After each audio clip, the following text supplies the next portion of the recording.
लोकसभेचे महाविकास आघाडीचे उमेदवार संजोग वाघेरीजी यांच्या प्रचारार्थ उरण येथील तीर्थरूप नानासाहेब धर्माधिकारी नगरपालिका प्राथमिक शाळेच्या मैदानात झालेल्या जाहीर सभेत युवा सेना प्रमुख शिवसेना नेते आमदार आदित्य ठाकरे उपस्थित होते।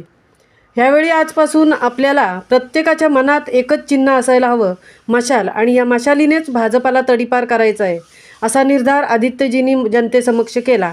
सभेस राष्ट्रवादी काँग्रेस शरदचंद्रजी पवार पक्षाचे आमदार जितेंद्र आव्हाड, शिवसेना नेते अनंत गीते, शिवसेना उपनेते आमदार सचिन अहिर, उपनेत्या किशोरीताई पेडणेकर, रायगड संपर्क प्रमुख बबनदादा पाटील, शेका पक्षाचे आमदार जयंत पाटील, राष्ट्रवादी काँग्रेस पार्टीचे प्रदेश सरचिटणीस प्रशांत पाटील, शिवसेना माजी आमदार मनोहर शेठ भोईर, शेका पक्षाचे माजी आमदार बाळाराम पाटील, माजी नगराध्यक्ष जय म्हात्रे, माजी विरोधी पक्षनेते प्रीतम म्हात्रे, काँग्रेस जिल्हाध्यक्ष महेंद्र घरत, शिवसेना उपजिल्हा प्रमुख नरेश रहाळकर, काँग्रेसचे ज्येष्ठ नेते आर.सी. घरत, शेका पक्षाचे ज्येष्ठ नेते जय म्हात्रे इत्यादी उपस्थित होते। महामुंबईसह मिलिंद खारपाटील, उरण।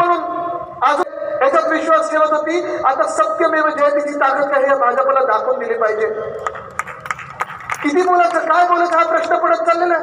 पण आज एक 33 वर्षाचा तरुण म्हणून आजूबाजूला जेव्हा बघत असतो, आसपास बघत असतो, तरुणांची बोलत असतो, चर्चा करत असतो, माझ्या महाराष्ट्रावर जो अन्याय होता त्याविरुद्ध मी लढत आहे। 2022ला जी गद्दारी झाली, जेव्हा आपलं सरकार पाडलं, आपला पक्ष फोडला, 23ला राष्ट्रवादी काँग्रेस फोडली, 24ला काँग्रेस फोडण्याचा प्रयत्न झाला, पवार परिवार फोडलं गेलं। काल परवाकडे आपण पाहिलं, पवार विरुद्ध पवार, हे सगळं जे भाजपाने घाणेरडं राजकारण, नीच राजकारण आपल्या देशात आणलं, त्याच्या विरुद्ध मी लढत आहे। त्यावेळी कदाचित 2022ला सरकार पडल्यानंतर, पक्ष फोडल्यानंतर राजकारण सोडू शकलो असतो, मी परदेशी जाऊ शकलो असतो, दुसरं काहीतरी करू शकलो असतो।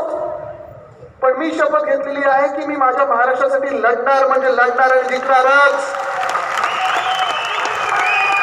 या महाराष्ट्राच्या तरुण तरुणींसाठी लढणार, या देशाच्या तरुण तरुणींसाठी लढणार, या महाराष्ट्राच्या मातीसाठी लढणार, या देशाच्या मातीसाठी लढणार। आणि माती म्हणजे नुसतं माती नाही, आपली माणसं सगळी, आपण ह्या माती, माती माणूस, असं ममता दीदींनी सांगितलेलं, त्याच महाराष्ट्रासाठी मी इथे लढत आहे।